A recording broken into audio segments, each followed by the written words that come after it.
कहानी एक छोटे से लड़के आरव की है जो अपनी दुनिया में व्यस्त रहता था। एक सुंदर शाम आरव अपने बगीचे में बैठा था। उसके चारों ओर पुराने खिलौने और टूटे फूटे पुर्जे फैले हुए थे जिन्हें वह बड़ी मेहनत से ठीक करने की कोशिश कर रहा था। आरव एक 9 साल का लड़का था जो ओवरऑल और चश्मे में था। वो एक पुराने वाइंड अप रोबोट को ठीक करने की कोशिश कर रहा था। तभी अचानक एक हल्की सी जादुई आवाज आई।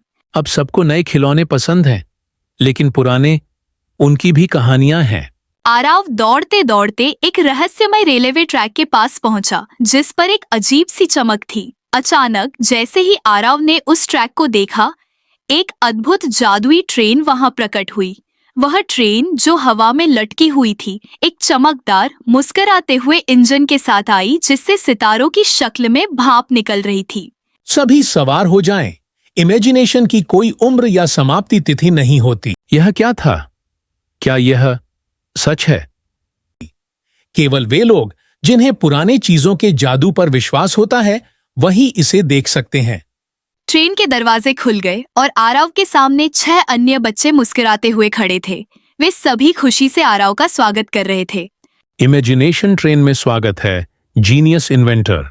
आरव और उसके नए दोस्त इमेजिनेशन ट्रेन में सवार होकर एक चमकदार रोशनी की सुरंग पार कर गए। जैसे ही ट्रेन सुरंग से बाहर निकली, वे एक जादुई खिलौनों की दुनिया में पहुंचे। यहाँ हर चीज जिंदा थी। खिलौना सिपाही मार्च कर रहे थे, टेडी बियर नाच रहे थे, गुड़िया बातें कर रही थी और एक्शन फिगर हेलीकॉप्टर उड़ा रहे थे। सब कुछ जिंदा है, यहाँ तक कि योयो भी हंसी मजाक कर रहे हैं। यह है टॉयलैंड 9000।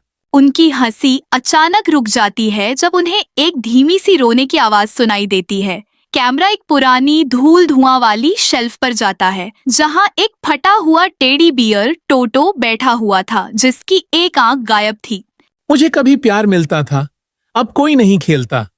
आरव ने टोटो की आवाज सुनी और तुरंत उसके पास गया। वह टोटो के पास बैठा और अपनी जादुई टूल किट से उसकी गायब आंख लगा दी। दूसरे बच्चे भी उसके आसपास इकट्ठा हो गए और आरव ने बड़ी सतर्कता से टोटो का गायब हाथ ठीक किया और उसकी जगह एक चमकदार लाल बटन की आंख लगा दी। तुम टूटे नहीं हो, बस फिर से ध्यान देने की जरूरत है। मैं अब नया महसूस कर रहा हूँ। आगे बढ़ते हुए खिलौनों की दुनिया में एक रंगीन और चमकदार परेड शुरू होने वाली थी, लेकिन अचानक एक बड़ी समस्या सामने आ गई। मुख्य फ्लोट, जो एक बहुत बड़ी वाइंड अप ट्रेन थी, रुक गई थी। उसके गियर फंस गए थे और सभी खिलौनों में घबराहट फैल गई। गियर ये नहीं चल रहे, परेड खराब हो जाएगी।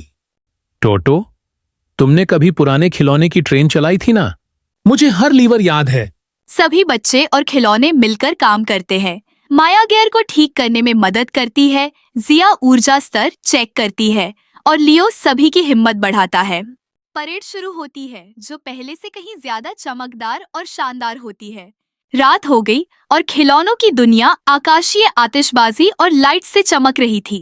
टोटो एक खुशी खुशी फ्लोट पर खड़ा था और इमेजिनेशन ट्रेन बच्चों का इंतजार कर रही थी। मेरे पर विश्वास करने का धन्यवाद। कभी कभी हम भूल जाते हैं, लेकिन हर पुरानी चीज कभी न कभी प्यार की जाती थी। इसके लिए बस थोड़ी सी इमेजिनेशन की जरूरत होती है।